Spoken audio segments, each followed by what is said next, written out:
Alors maintenant, nous allons donner la parole à Andrew Hui, qui nous vient d'aussi loin que Singapour. Je disais que les chercheurs qui sont venus ici parfois viennent de très loin. Donc il est Associate Professor à Yale NUS College de Singapour. Il a fait des études doctorales aux États-Unis, à Princeton, ensuite un post-doctorat à Stanford. Il est l'auteur d'un livre qui s'intitule Poetics of Ruins in Renaissance Literature de 2017, donc la poétique des ruines dans la littérature de la Renaissance, et en 2019 A Theory of Aphorisms, donc une théorie des aphorismes qui a été traduit en 5 langues. Et il vient de finir un nouveau livre qui s'intitule The Study, The Inner Life of Renaissance Libraries, c'est-à-dire donc l'étude, la vie intérieure des bibliothèques de la Renaissance. Dans l'année qui vient, donc 2023-2024, nous aurons la chance de l'avoir ici en Europe, puisqu'il sera fellow au Wissenschaftskolleg de Berlin. Et parmi ces nouveaux projets, parce que, alors, bon, vous voyez Andrew Hui, vous dites, mais c'est qui cet étudiant, en fait, bon. Et donc là, vous voyez que c'est quand même déjà un enseignant-chercheur plus que confirmé, et qui a, un peu comme Borges, en fait, une curiosité absolument sans borne. Et alors donc, au milieu parmi ces nombreux nouveaux projets, il s'intéresse à la Chine imaginaire chez Athanasius Kircher et Leibniz, et également à la relation, oui, allô, merci, à la relation entre allégorie ancienne et algorithme moderne comme système mimétique de pensée. Et là, je pense que dans son exposé, nous aurons quelques considérations sur ce thème. Donc, merci Andrew. Merci Anne, merci professeur. Alors, bonjour à toutes et tous. D'abord, je voudrais remercier Anne Chang et Albert Manguel de m'avoir invité à présenter cette communication au Collège de France. C'est vraiment un honneur et je suis ravi d'être ici. Les cours du Collège de France, comme vous le savez très bien, sont accessibles à tous librement, sans inscription, mais ils sont aussi diffusés en ligne sous forme de podcast sur le site de Radio France. Et c'est grâce à ces diffusions, en écoutant les cours d'Anchin, de William Marx, d'Antoine Compagnon, parmi d'autres, pendant la pandémie, que m'est venu le désir d'améliorer mon français. Donc, je voudrais exprimer aussi ma connaissance à mon professeur de français Maillot Duffic, là-bas, ancien élève de l'ENS de Lyon et actuellement en doctorant en linguistique latine et celtique à EPHE. Et puis, je dois avouer qu'aujourd'hui, c'est la première fois de ma vie que je donne une présentation en français. Donc, la pression de n'en faire aucun faux pas ou barbarisme dans cette auguste heure, dans le sommet du système académique en France, rien de moins est doublement intense, mais j'espère que vous serez un public indulgent et patient. Voilà mon captatio benevolentiae. Donc, je commence. À travers un parcours de plusieurs décennies, à travers des milliers d'essais, de contes fantastiques, de poèmes, de critiques et de traductions, le corpus de Jorge Luis Borges peut se résumer à une proposition simple.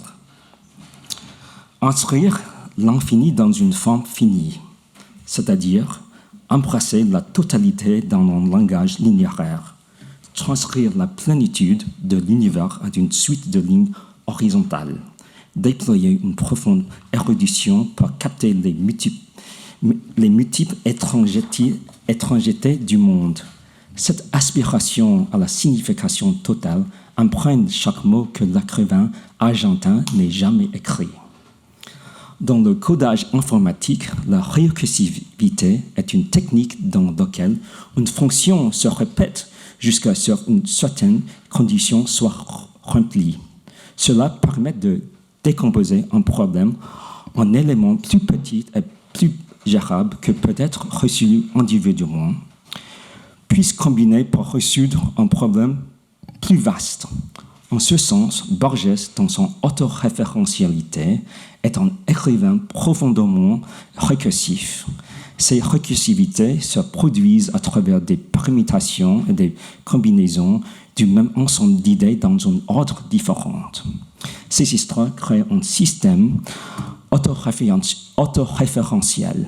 Ils décomposent les problème en sous-problème, créant une boucle ou un cycle de sens qui renforce constamment son idée fixe dans l'infini, dans le fini.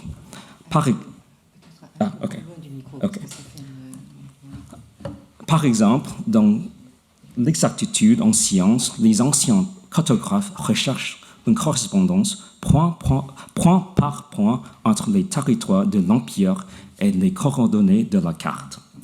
La bibliothèque de Babel, comme vous savez, contient tous les livres de l'univers. En revanche, le livre de sable contient un nombre infini de pages. Funès le Memorius, après un accident de cheval, paralysé, attend plus de souvenirs que toute l'humanité depuis que le monde a commencé. Une note de bas de page dans l'approche de Aututazim cite les Ennéades de Plotin. Tout dans les cieux intelligibles est partout, tout est tout. Le soleil est toutes les étoiles, et chaque étoile est toutes les étoiles. Dans Aleph, le narrateur est conduit dans un sous-sol où il voit le seul point dans l'espace qui contient tous les points dans le temps. Dans une heure, les poètes cherchent à condenser toute la vie en un seul mot. Le Zaï est une pièce qui est le symbole de toutes les pièces qui brillent sans fin à travers l'histoire et la fable. La proposition dans l'essai Paradiso 31-108 conjecture qu'un visage contient une image dans tous les visages ainsi que le visage divin. Dans Tong Ukbar Orbius Totius, un penseur hérétique est d'avis qu'il n'y a qu'un seul sujet. Ce sujet indivisible est chaque être de l'univers. Et les êtres de l'univers sont les organes et les masques de la divinité. Ainsi, tous les livres sont œuvres d'un seul auteur, intemporel et anonyme. Borges, donc, habite un monde pré-cartésien, je dirais, écrit dans Les mots et les choses de Foucault. Toutes les ontologies, cosmologie et épistémologie de l'âge classique fonctionnaient sur les principes de similitude. À l'époque pré-numérique, analogie ou analogique était l'heuristique suprême pour la découverte de la connaissance. Les gens percevaient une ressemblance dans tout ce qu'ils voyaient, discernant un réseau de signification, des échelles de proximité et des tissus de sympathie qui relient toutes choses, c'est-à-dire les qualia importaient plus que les quanta. Autrement dit, l'allégorie importe sur l'algorithme. Évidemment, c'est l'inverse aujourd'hui. Comme la doctrine kabbalistique des alphabets mystiques ou la doctrine bouddhiste du filet d'Indra, dans lequel il y a une interpénétration de toutes les atomes de l'univers, un joyau reflète un autre joyau, et tous les joyaux, Borges soutient qu'il n'y a rien, aussi minuscule soit-il, qui ne contienne de manière latente l'histoire du monde. Ainsi, tout un grain de sable à la somme totale de l'univers peut amener à représenter n'importe quelle autre chose. La rose de paresseuse, la balle qui a tué JFK, un tigre bleu bien aimé par Borges, sont des fragments, des fractales, des métonymes de quelque chose de plus grand ou plus petit que lui-même. Dans le jardin au sentier qui bifurque, Borges aborde 4 grands topoi. Le jardin, l'encyclopédie, le labyrinthe et la Chine. Il s'avère que les jardins, les encyclopédies, les labyrinthes et la Chine sont des systèmes mémétiques et anamorphiques qui nous aident à nous expliquer les uns les autres. En tant que système autonome, ce sont tous des microcosmes sémantiques qui promettent la plénitude. Néanmoins, comme si on approche dans une trajectoire asymptotique, ils promettent la plénitude, mais ne l'atteignent jamais. La parabole bayésienne oscille entre l'œuvre et l'incompréhension, et tout comme porte de sortie. Le troisième est un... pardon.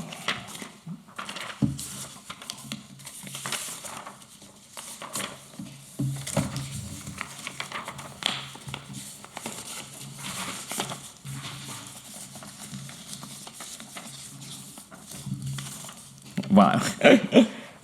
C'est comme un labyrinthe. Les fonctions... pardon.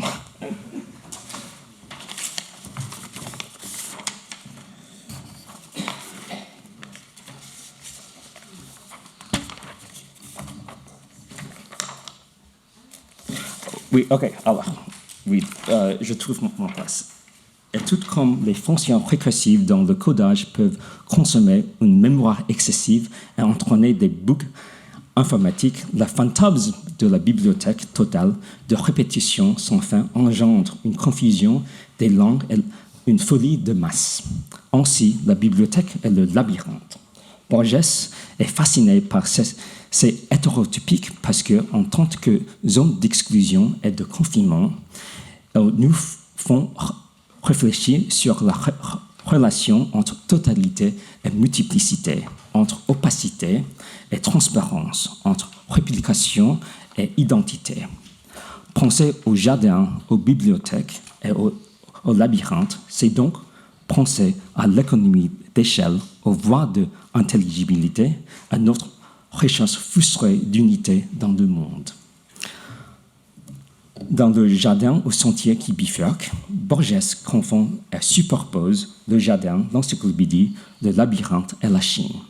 La conception de cette nouvelle repose sur le nom même de l'histoire. Le lettré impérial tardif Suépen, gouverneur, astrologue, poète, calligraphe, mandarin accompli, a consacré toute sa vie à ce que ses descendants considéraient comme deux œuvres incomplètes, un livre et un labyrinthe. Pourtant, il se trompait. Alors qu'il pensait que son roman n'avait aucun sens et que personne n'avait jamais trouvé le labyrinthe. Et son arrière-petit-fils Yusun lui-même pensait que le livre était une feuille contradictoire de brouillon irrésolu. Un missionnaire anglais devenu sinologue du nom de Stephen Albert reçut sous le mystère. Il s'avère que le livre et le labyrinthe et le titre de la nouvelle sont la même chose, c'est-à-dire le jardin au sentier qui bifurque. Dans le beau livre d'Arbre et le labyrinthe, Umberto Eco distinguait 3 types de labyrinthes. Le premier type est celui du labyrinthe classique de Knossos, qui est universel, c'est-à-dire qui n'a que seul chemin.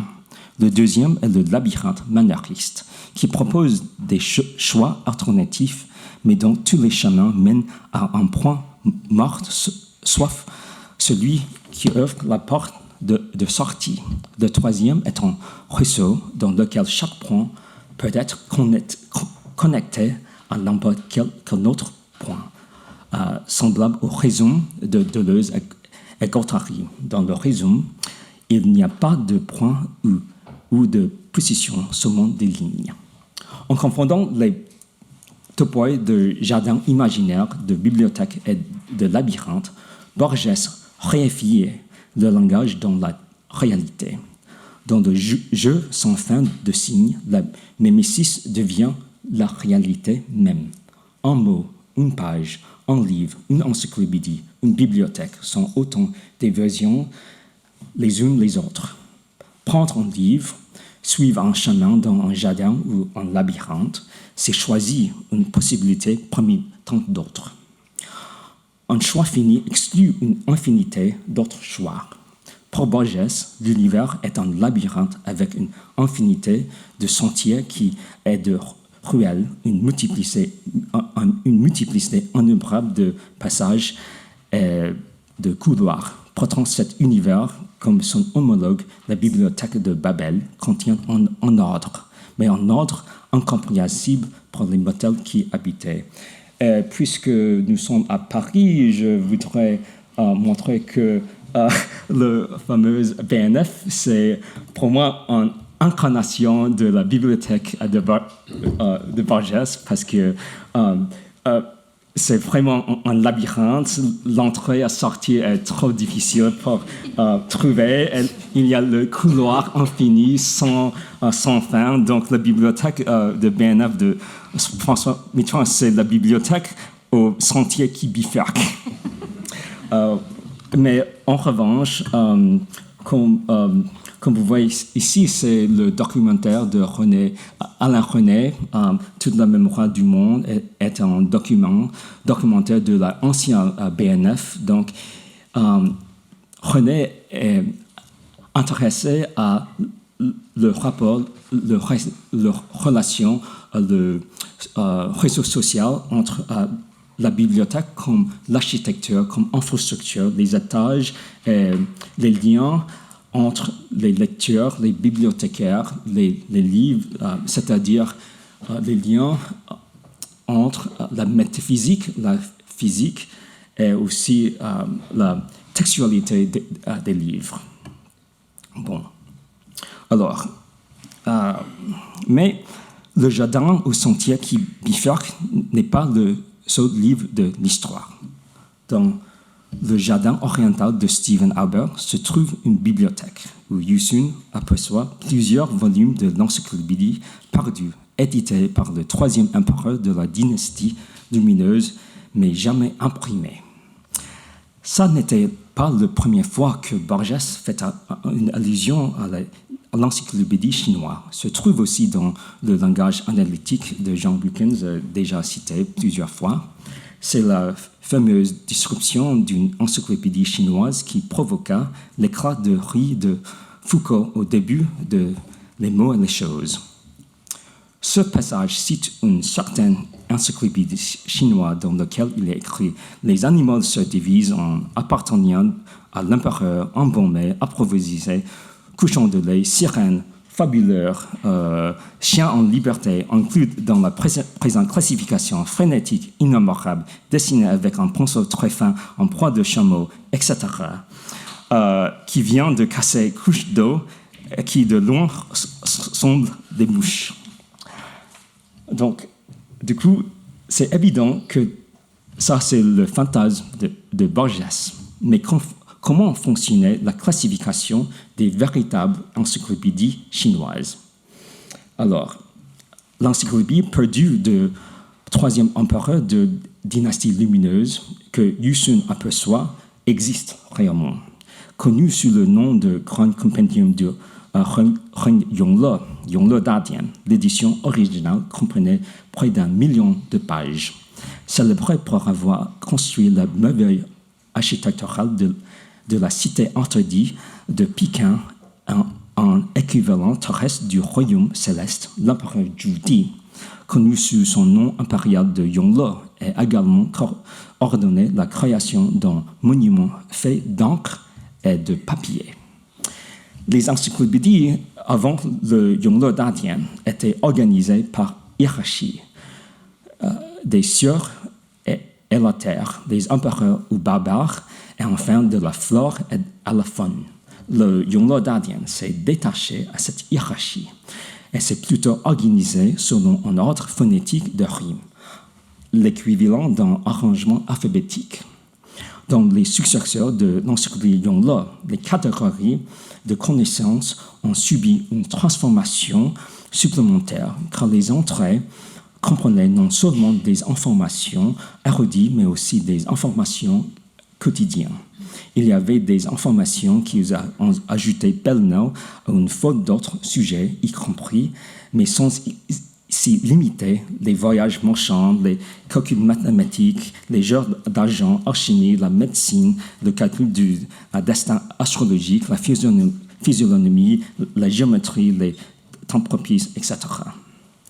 Donc, effectivement, ce même assortissement des choses se rapproche de la classification ludique de l'encyclopédie chinoise de Borges, alors que sa liste de classification des animaux, à savoir ce qui appartient à l'empereur, les animaux embaumés, apprivoisés ou couchant de lait, semble à nous ridicule. Ce classement n'aurait rien d'incongru dans les encyclopédies chinoises qui parlaient de tout ce qui se trouve sous le soleil, des voyages marchands à la Chine, etc. Mais dans l'Europe aussi, nous pouvons trouver dans les cabinets de curiosité des Wunderkammer en allemand qui remplissaient les maisons des élites au début de l'Europe moderne et qui, sans doute, comptaient tout ce qui Borges a dit, y compris des spécimens de couchons, etc., impériaux empaillés. Or, les penseurs chinois auraient répondu à la classification de Borges comme relevant de l'activité philosophique essentielle dans l'investigation sur le Wu. Chez le Zhuangzi, ce qui a une forme, une dimension, de sens et de couleur est tout. Chez Wu Ye-Wang, tout ce qui vient à l'existence entre le ciel et la terre est appelé Wu.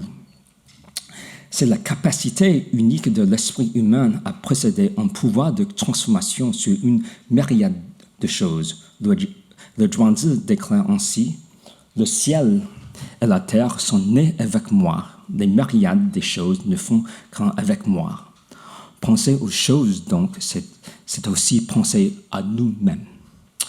Comme des parcs impériaux qui offrent des vues magnifiques et rassemblent les diverses flores et faunes du royaume, les encyclopédies étaient également conçues pour refléter la vision globale de la personne impériale. L'empereur survole d'un coup d'œil son empire géographique et textuel. En revanche, en l'Europe des Lumières, le penseur ordinaire est devenu le souverain, remplacé le droit divin des rois.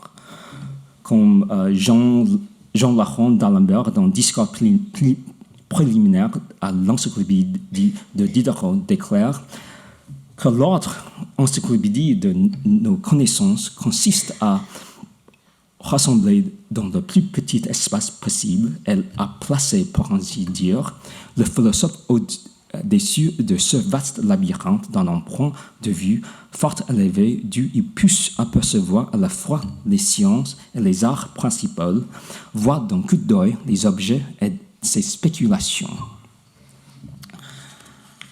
Dans la tradition chinoise, créer un jardin, c'est créer une cosmologie. Le terme créer un jardin, Zhao Yuan fait écho au créateur ou force de transformation, Zhao Wu ou Zhao Hua, chez le Zhuangzi. Dans les écrits sur les jardins, la conception des emplacements rocheux est souvent comparée à l'écriture de poèmes ou la peinture de paysages, de montagnes et de rivières. Les deux nécessitent des compétences de création esthétique qui imitent les grands modèles cosmiques de la nature. Comme écrit le mandarin de la dynastie manchoue des Qing, Tianyong, la création d'un jardin s'apparente quelque peu à l'écriture d'un essai ou à la composition d'un poème. Dans les jardins et les compositions poétiques, les techniques de allusion est primordiale. En tant que type d'analogie, une simple citation fonctionne comme une murmure, une bouffe qui peut convoquer tout un corps cosmologique. Dans le jardin au sentier qui bifurque, Borges fait un geste vers le grand roman chinois du XVIIIe siècle, le rêve de le pavillon rouge, également connu sous le nom Histoire de la pierre. Le protagoniste, Yusun, décrit que son arrière-grand-père était un gouverneur de la province de Yunnan qui a renoncé à tout pouvoir temporel pour écrire un roman contenant plus de personnages que les romans. Voilà. Cette micro-allusion à la grande œuvre de la dynastie Qing nous permet d'entrevoir la littérature des jardins dans la tradition classique chinoise. Au centre du roman et au centre de la maison Jia se trouve Daguanyuan, ou jardin ou panorama grandiose, ou prospect garden en anglais. L'échelle du jardin n'est jamais claire, il semble être d'une taille infinie, une illusion dans une illusion. En ce sens, le jardin est le double du roman, car ce sont à la fois des artifices qui reflètent et déforment la réalité. Comme le dit la préface, la vérité devient fiction quand la fiction est vraie. Et un petit comme le fable de Zhuangzi, le réel devient non réel, ou l'art ou irréel est réel. Et alors, la Chine. Comme chez Roland Barthes et chez Borges, l'idée de la Chine, donc, elle vient ainsi à ne pas simplement nommer un pays ou une haute culture, mais un topos d'énigme. Son éloignement perçu validant toujours son antiquité imaginée, comme Alberto Manguel a déjà dit. Située le plus loin possible de l'Occident, la Chine représente non seulement une autorité absolue, mais une autorité qui est l'inverse de l'esprit européen. La Chine, vue de l'Occident, tient la promesse que si l'on pénétrait les murs, les portes sans fin pour comprendre le fonctionnement de sa langue et la longévité de sa civilisation, l'on pourrait enfin se voir dans l'autre et inversement comme dans un miroir. D'ailleurs, une autre culture qui était aussi extrêmement ingénieuse dans leur trompe-l'œil était sans doute ici en France, celle des jardins à la française. Principalement chez les jardins d'entre le nôtre, la perspective du regard est devenue fondamentale dans la symétrie des arbres, des pelouses, des chemins, des fleurs, des statues et des bassins. Vu dans la bonne position, les dimensions du jardin, fondées sur les principes cartésiens de la métaphysique et de la géométrie, pointent vers un horizon sans fin. Versailles, bien sûr, avait aussi un labyrinthe. Conçu pour l'amusement et édification du fils de Louis XIV, le dauphin, il était orné de 39 fontaines dont les sculptures illustraient les fables d'Ésope. Charles Perrault dit qu'il est nommé labyrinthe parce qu'il s'y trouve une infinité de petits allées tellement mêlés les uns les autres qu'il est presque impossible de ne pas s'y égarer, mais aussi afin que ceux qui s'y perdent puissent se perdre agréablement. Il n'y a point de détour qui ne présente plusieurs fontaines en même temps à la vue, en sorte qu'en chaque part, on est surpris de quelques nouveaux objets. Alors, je conclue.